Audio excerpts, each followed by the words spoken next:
Hello, and welcome to MyCounselor.Online. My name is Brittany East, and today I have the pleasure of sitting down with one of our very own counselors, Danielle Schaffer, so that she can share her insight about how to bring maybe a little bit more romance back into our marriages if it's kind of moved into that roommate stage that we've all experienced. Before I jump into her fascinating article, Danielle, can you take a moment to introduce yourself for those audience members who may not know you yet? Sure. So I am Danielle Schaffer. I have been with MCO for a little over a year now, and most of the work that I do focuses on couples, families, and individuals. So if you are particularly running into maybe a relationship issue, I love working with people who have relationship issues. I am a marriage and family therapist, and that is where my training is at. So that is who I am and what I do. Awesome. Well, I'm glad that we have marriage and family therapists talking about like sex and roommate marriage and things like that. So your actual title of your article is How to Revitalize Connection in a Roommate Marriage. It's part 3 of a sexual intimacy series that we've been doing. So for this part of the series, what inspired you to write this article? Yes, such a good question. So before I start writing any article, I'm really looking at 2 main questions. Either couples that I am currently or have seen in the past, what information would have prevented them from ever needing to come into my office, right? Okay. If there is an opportunity when I'm writing something to prevent a couple from needing to see a counselor, even though I love what I do and I love what counselors do, I want to put that information out there, right? I feel like that is part of the responsibility of being a counselor is you want to equip and empower. And so that's question number 1 is there something I can offer that would prevent someone from even needing to come in for counseling? And then the second piece is just more personal. What do I wish I would have known, right? What are some problems I've had in my own relationship that if I had had this information then, it would have just made things so much smoother. There could have been healing. Yeah, that totally makes sense. And I really appreciate that you kind of have this from a clinical perspective and also a personal perspective. And just, it's very clear you just really want to help people. So this article, is there a particular stage in marriage couples have to be to like appreciate this article, or what was your audience viewpoint when you wrote it?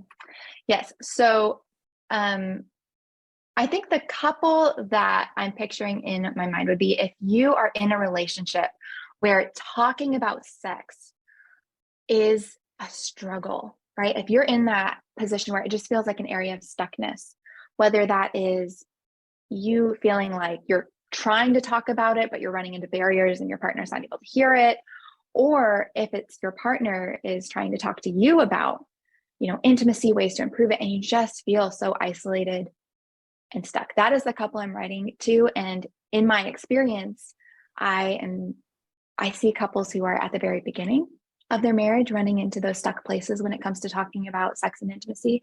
And I see couples who have been married for 20, 30, 40 years who are struggling to have that conversation. And so the purpose of the article is if you feel stuck or like you're in a rut, or every time we try to talk about sex, we're ending up isolated or disconnected, this article is for you. Yeah, I appreciate you point out that it doesn't necessarily have, it's not like a years thing. Like it's not that determines how you end up at this point. It's just so many factors can go into that. I am curious though, because I feel like sometimes, we can feel like, I've been married for 8 years. You can feel like, oh, well, like we're best friends and our household is functioning really well, but sex is not going well. Like, why do you think it's so important that even if everything else is going so well, maybe, and as much as you feel like it could be in your marriage, but sex is like super struggling. Why do you think it's important to really like have that hard conversation to get that also up to like par with everything else? Oh, yes. I feel like, first of all, just that question, like if everything else is going well and we're functioning and we're doing life and we're friends and we're not on the brink, of divorce, why is it still important? Right? Because it takes energy and it takes hard work to even have this conversation. And so the first thing I wanted to say is I feel that, right? I feel like, sometimes I could be the one asking that question, right? Does this really matter if we have all of these other pieces that are functioning well? And there's a part of me that wishes I could just say, actually, no, it's not that important. You can kind of take it off your to-do list and no more pressure, no more anxiety. It's Yes. not that important. But I do feel that I would be not being genuine, right? Because I think from our reading of scripture and biblically, we know that sex was created, right, for pleasure. It was created to be something that is intensely enjoyable, mutual, brings intimacy, is a reflection of intimacy. And so I would feel like I was negating like all of Song of Songs or all of these, and I don't really want to do that. Yeah. So as far as the importance of it, I think the first thing I would say is it would be so normal to feel like this conversation is the last thing that you want to have with your partner, right? Because it is such an easy area to feel stuck or in a rut. And what I would add is just a reminder that sex is intended for pleasure, right? And so to the person who's asking that question, is it that important? My first thought is compassion, but also I wonder, sex doesn't seem to feel super pleasurable and intimate and connected for you, right? Because the question seems to imply just that maybe it is disconnected or it is an area of stuckness. And so I guess my pushback would just be, I think it is important because God gave it to us. And I think God wants more for your sex life, right? I think it should be a thing that we look forward to. I think it should be a time of intimacy and connection that brings us closer together and not further apart. And so, yeah, I think God thinks it's important. And so I want it to be important. And I don't want it to be an area that's full of drudgery or dread. Yeah, I really appreciate your heart and even just bringing it back to God, not just like a marriage to do check thing. But even just the point, I feel like, I don't know if you were making this point or not, but just like, kind of like, it's okay to just have a side of our marriage. It's also just like pleasurable and fun and feels like it's just the whole point is just to connect and have fun and not like necessarily succeed. Yes. I don't know. It really struck me. I just really appreciate that. And so I know in your article though, you say that there's really like, there's areas of that when we start talking about sex, we can just hone on these areas and it really stunts our conversation. Do you mind like kind of expanding maybe a little bit like what those pitfalls might be for people? Yes, I know. So the first example that comes to mind, and so normal, is when we start running into, right, that blockage, right? In an ideal world, we are connecting, there's this flow of love and intimacy and connection. But when we start running into blockages, particularly around sex, and it gets frustrating, one of the common pitfalls would be throwing a solution out there that doesn't quite get to the root of the problem. So an example would be frequency, right? Like just kind of throwing it out there. Okay, if we haven't had sex in a long time, what if we just kind of fake it till we make it, pick a frequency, right? Like 3 times a week or every other day, we'll just make it happen. And eventually it'll become pleasurable and connective, right? That's the hope. And the intention is so good, right? It's, man, if we just do it enough, this should fix it. But it doesn't, in my experience, it doesn't work. And I think that is because we're not addressing the root. So when we are focused on frequency, normally what ends up actually happening is it doesn't get more connective over time. Because one, when we make it about frequency, normally what comes with that is we make it about release or orgasm instead of connection and intimacy, right? And we're literally making it a to-do. We're making it an obligation. And so that can create a dynamic where maybe for one partner, it's okay, today's the day, it's on the schedule. I'm going to perform, do what needs to happen to, for one or both of us to have a release. And then it's done and we can check the box and it's over. And what we're actually linking with sex in that moment is obligation, duty, performance, right? And even that little bit of anxiety that says, it's like a pass fail, right? Wow. And that anxiety will always trump arousal. It's no longer about connecting it's just about checking the box. And so when we continue to do that, we're actually just strengthening the link that we most want to not have, right? We don't want sex to be about obligation or duty. We want it to be about connection and mutuality and just this beautiful mutual submission, like picture that we see in scripture. And so it can actually be really devastating. And I feel like the saddest part is normally it's coming from a really good desire. Right. No, I really appreciate you. Yeah. Like bringing that up. I feel like that is a very I feel like premarital. It's like, okay, like what are your expectations for your sex life? Yes. What are you hoping it's going to look like? Everyone has different, like, what are we doing? And it's so true though, that if we can just go on a numbers game, you totally miss the point of what sex is like created to be in the first place. And it's crazy because I feel like most people don't realize that, like if the motivation kind of going into an action, like that's the wires that you're making in your brain is that motivation versus like, oh, I'm just happy to be here. I just want to cuddle with them. I just want to connect. Like I just like if we orgasm, awesome. But if not, like at least we got to be together. But if we go with the other, like we just, and it's like, no matter how much our heart, it sounds like no matter how much our heart wants something, if our brain is going into this with a totally different reason, like that's what's getting looped together versus that. So that's huge. I feel like just even realizing that. So what were some of the other pitfalls though? I feel like we're learning so much. So like, let's keep going. That's a good question. Let me look at my notes. So, yes. So frequency is a big one. Another one that can slip in, and again, I think it comes from a place of almost desperation, would be threats of any kind. So when you feel like you're running into a wall, right? I see this pretty regularly where one spouse will say, this is so important to me, right? I want to connect with you. I want to connect with you. And it feels like I'm just running into this wall and I can't connect with you. And so frustration, hurt, it builds up.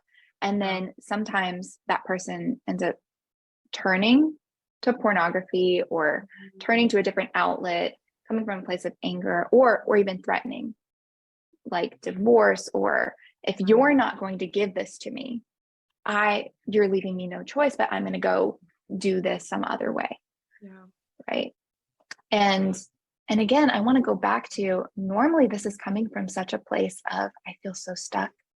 I feel like if my spouse really understood how important this was, right, maybe that would change their mind or soften them. And so normally it's coming from just this place of, I really want this. I want you to want this too, but I feel like I'm not getting anything from you. And so, like I said, normally it's desperation. But obviously this has really, really huge impact because sex is created to be safe, right? This should be a place where we feel safe to be naked together and be completely exposed in our true selves. And so saying any kind of threat or saying I might step outside, you're kind of taking that safety and you're just ripping it away. Right. And even if your partner does choose to engage in sex, it will be out of a fear that you're going to leave, right? Or out of a fear of, I don't want you to turn to porn, so I'm going to have sex with you. And again, the link that's being created is sex and fear, right?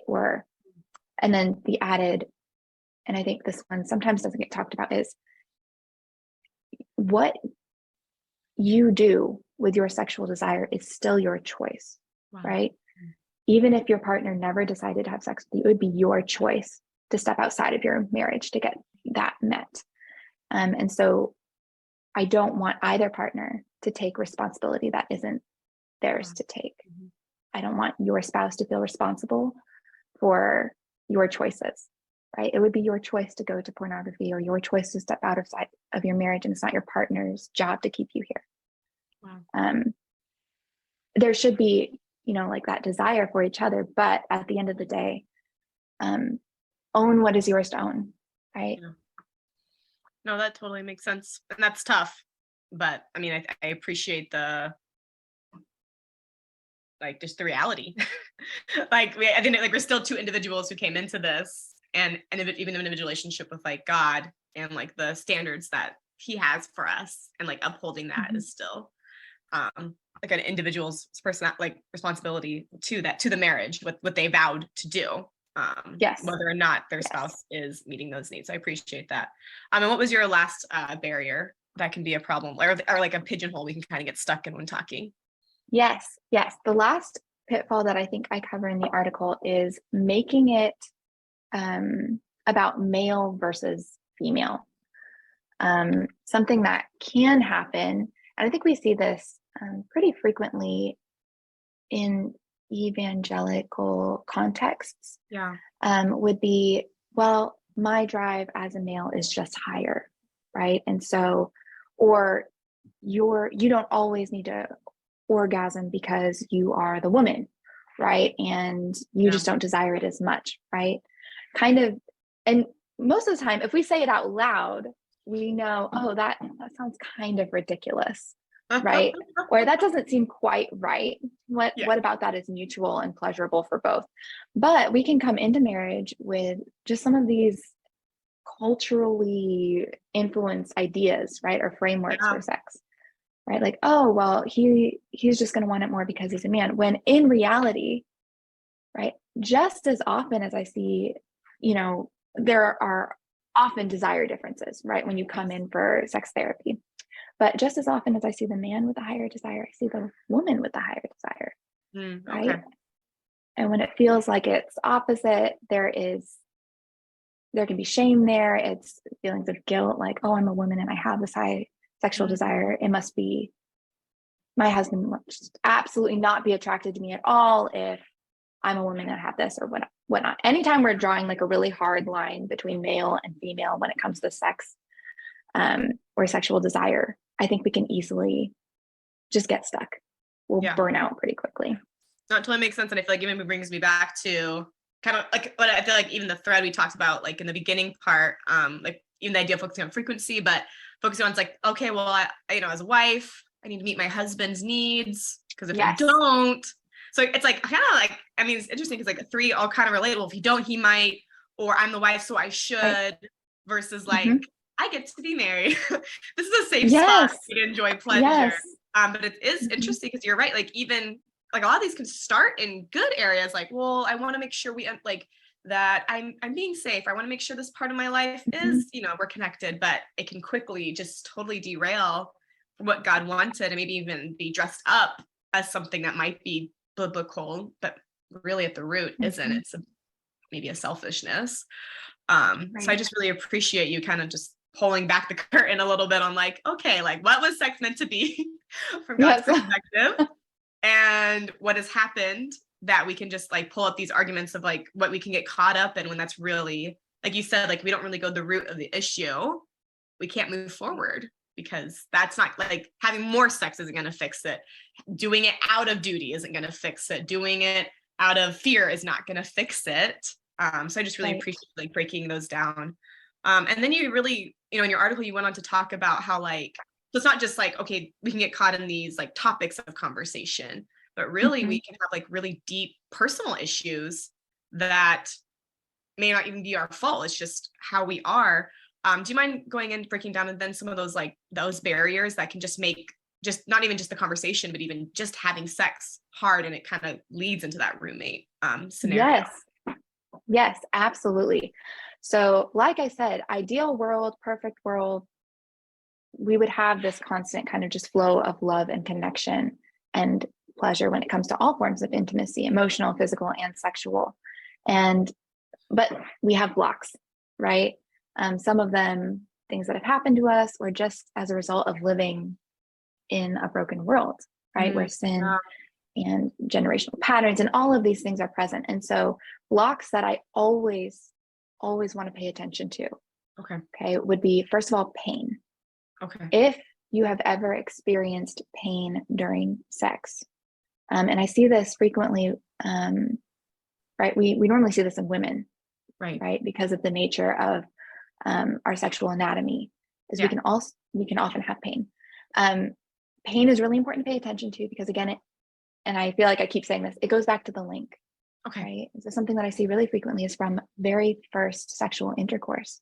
If that first experience is painful, your very first linking with sex is pain. Wow. Right. And that's a hard link right there, because in your brain, you may be saying like, I need to push through this, right? This is normal. But all that your body is experiencing is, oh, this hurts. And so the next time we try, if it continues to be painful, absolutely pay attention to that, because every time you engage in sex and it's painful and you push through,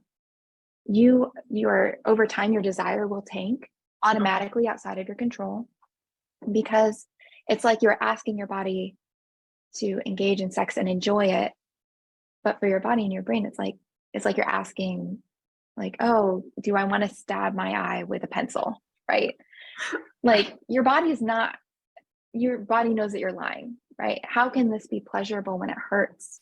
Right. And so we can even see your body will start clenching down, right? Preventing entry. It can have all kinds of ramifications for your relationship. And there's so much hope here, because everything that's ever been linked can be rewired. Right.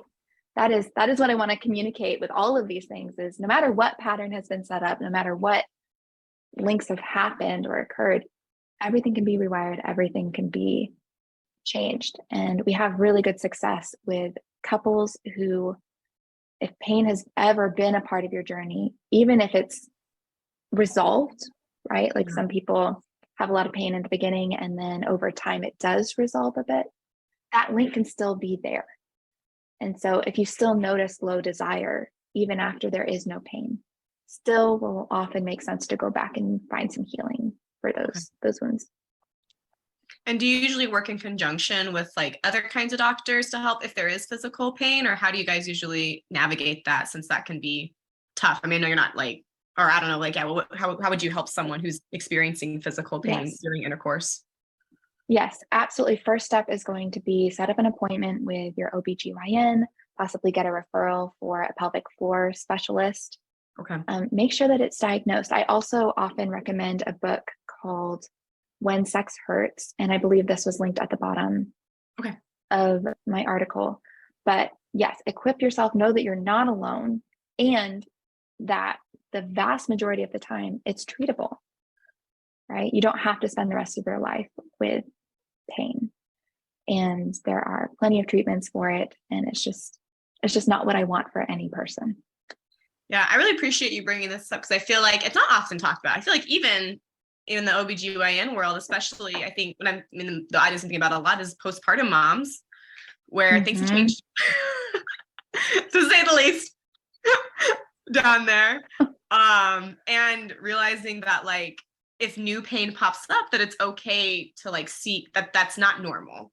And I feel like a lot of times in society, we've normalized, you think about, okay, yes, during the very first time, a lot of things are new, but like after that, if new pain pops up, it's just like, oh, I guess it's just how it is now. But I really appreciate you like pointing out that like, it totally is going to rewire our brains though. Like if sex was something that was awesome though, it can like totally wire it so that's not. But I appreciate how you bring up though that there's so much hope though, that if it could be rewired to not, it can be rewired back to yes. Like this is great, we want this. So yeah, but I appreciate you bringing that up, because I don't think women realize that like it's not actually supposed to be, or like that doesn't have to be a normal, that it's painful, especially if we've undergone not just having babies, but anything that's changed down below. I mean, we go through so many changes. So I really appreciate you like pointing that out, that that's a very normal barrier, and it is actually a barrier not to be ignored, but pay attention to and then helped, and not felt bad about, which maybe leads into like one of the other barriers that can like lead to, I think in your article you talked about shame being one of them. Yes, any shame around anything sexual, or particularly around your own anatomy, right? We often see this, people, here's the hope that I often like hear in my office is, maybe I saved myself for marriage, right? Or I know sex is supposed to be this really good thing, right? And once I'm married, it's going to be awesome and it's going to be great. And then we get married and we're kind of hoping for this magical switch to turn where everything just feels good and we feel this freedom. And then when it doesn't happen, it's incredibly discouraging and Yeah. disappointing, when instead it's, why does it still feel dirty? Wow. Or I don't feel connected to the fact that I'm a sexual being, right? Wow. When I think about myself as a sexual being, that feels like other, like I can't, Yeah.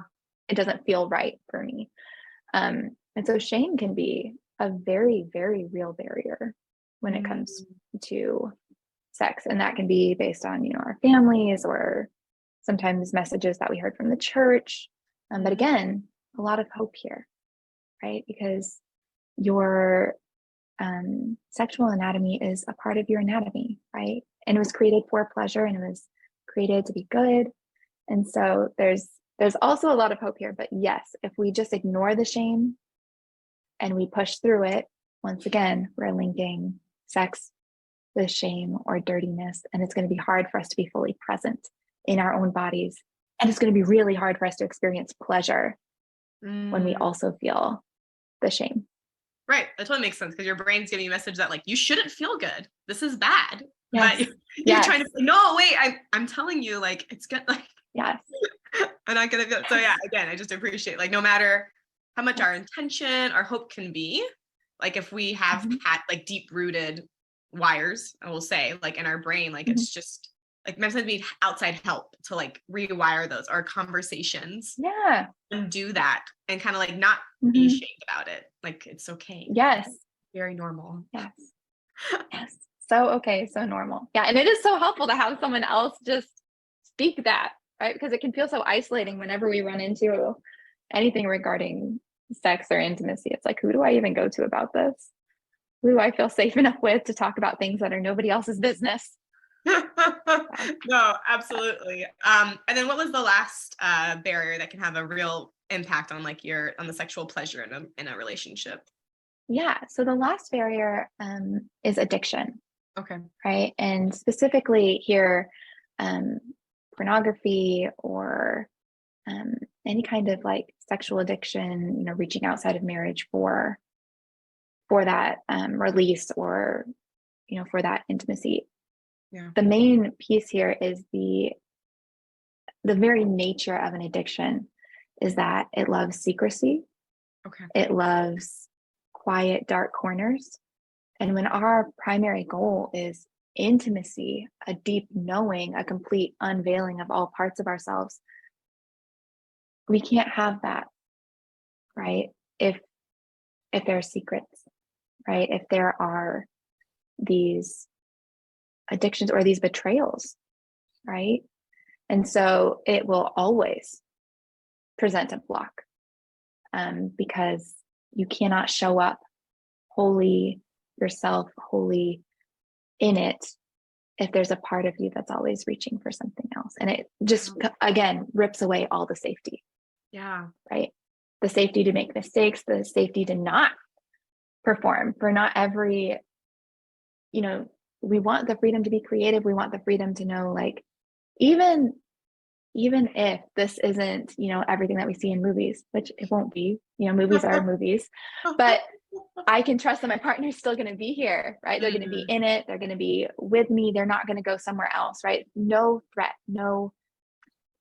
I'm safe to be completely vulnerable. And I know that my partner feels safe to be completely vulnerable, and addictions just steal that away.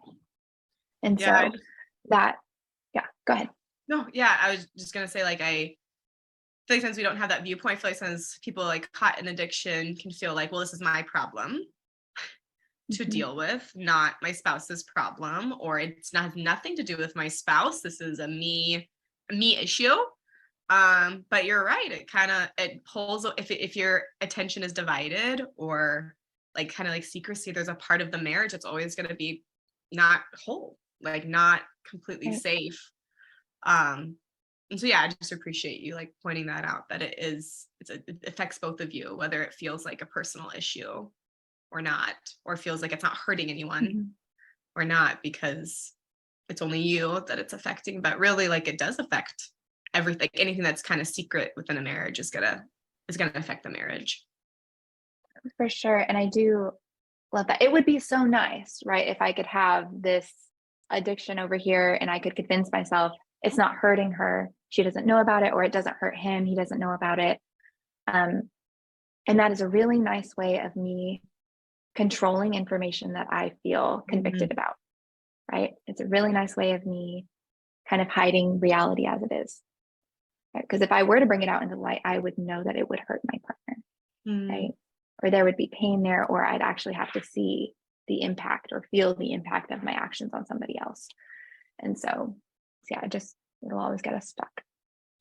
Yeah, well, I feel like we've learned a lot. So when you're starting this conversation, like what do you feel like are kind of the most important parts when you're like when you're kind of starting that conversation with your spouse? You're like, okay, we're kind of both-ish on the same page that we want our sex life to be better. We don't want to go into those common pitfalls of getting stuck on like topics. We really want to like go to the root of the issue. Like, what are some ways we can really start that conversation then? Yes.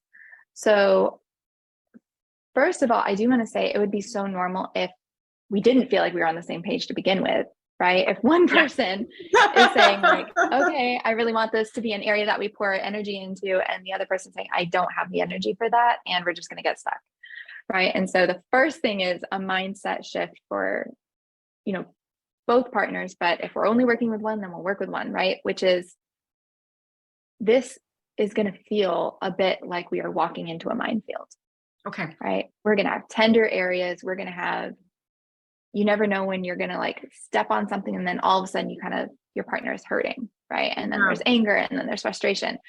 And so kind of preparing yourself ahead of time to know that if you do step on something explodes in your conversation, preparing your heart and your mind ahead of time to say, okay, I'm going to stay present for my partner, right? I'm going to try to offer compassion and grace, because I know, right, that what I ultimately want is connection.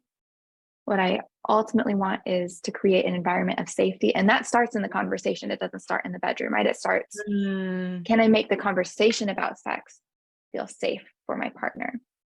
And so practical pieces, don't blindside your partner with the conversation, right? When you go into it, like, yeah.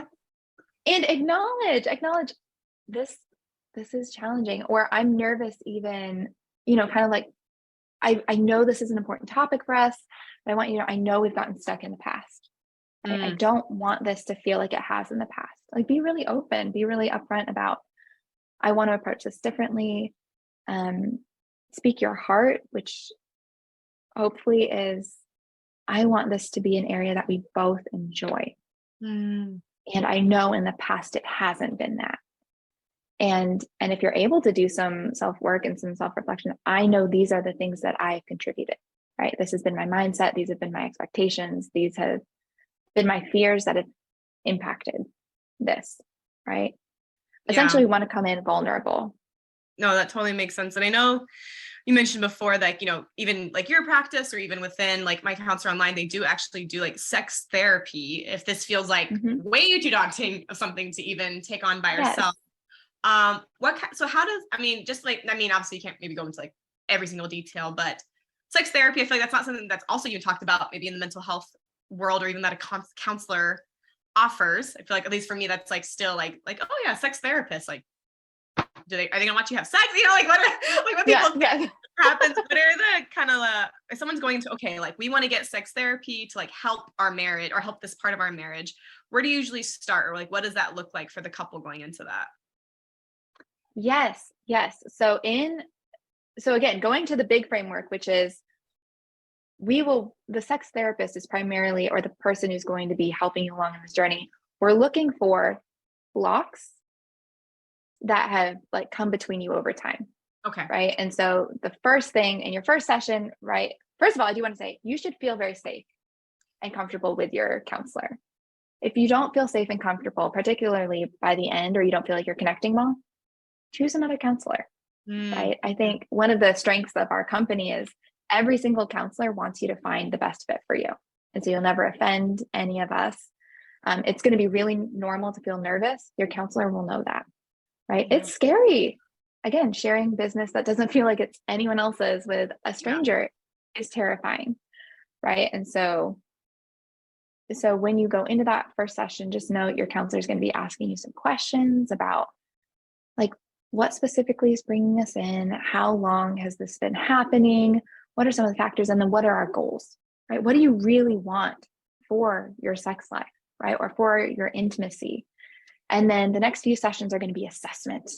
Okay. That is the big thing with sex therapy is we will ask questions and you'll get to answer questions. Because again, we're trying to figure out what are all of the different blocks, all of the different pieces that are currently inhibiting the flow, or what are all the connections that we've made that are maybe not helpful.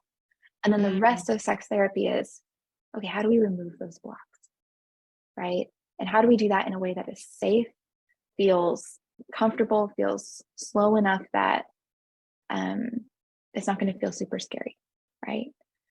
Because that is something that many couples fear is, okay, will we just immediately be asked to go have sex and like do all these things? And the answer is no, right? It is going to stay very slow. And yeah, we want you to feel comfortable because again, if there's anxiety, you're not going to be able to enjoy the experience anyway, right? Does that make sense? No, that does make sense. And I feel like kind of we've even talked about before, like the whole framework for it sounds like is just that rewiring. Like, which I mean, I feel like we kind of, it's something that I feel like, at least, you know, especially the longer you've been having, or the longer you've been married, you're all like, sexism starts here. It is not. Yes. It's not a bit like it starts way up in the brain. At least, Yes. you know, I'm not don't want to like pigeonhole like male, female. Like majority women, but again, that's definitely even for men, like work can be stressful and totally impede that or how life is going. So I appreciate that. Like it sounds like majority sex therapy is like, okay, like let's work on this versus like mechanics, you know, assuming that like, what like kind of, or unless that is like really the main issue, but like really going into the root of it to kind of maybe almost like rebuild the foundation. It sounds like for what expectations are in your sexual relationship. Yes. Such good verbiage, right? It's like we're ripping down a house that's not working and we're going to build up something that's stronger, safer from the very foundation, right? That's what we want. Yeah. Because and then that's for the long haul. Something that you can like go back to and everything. Yes. So I love that. So for any people that are watching us, like what final piece of advice would you give them?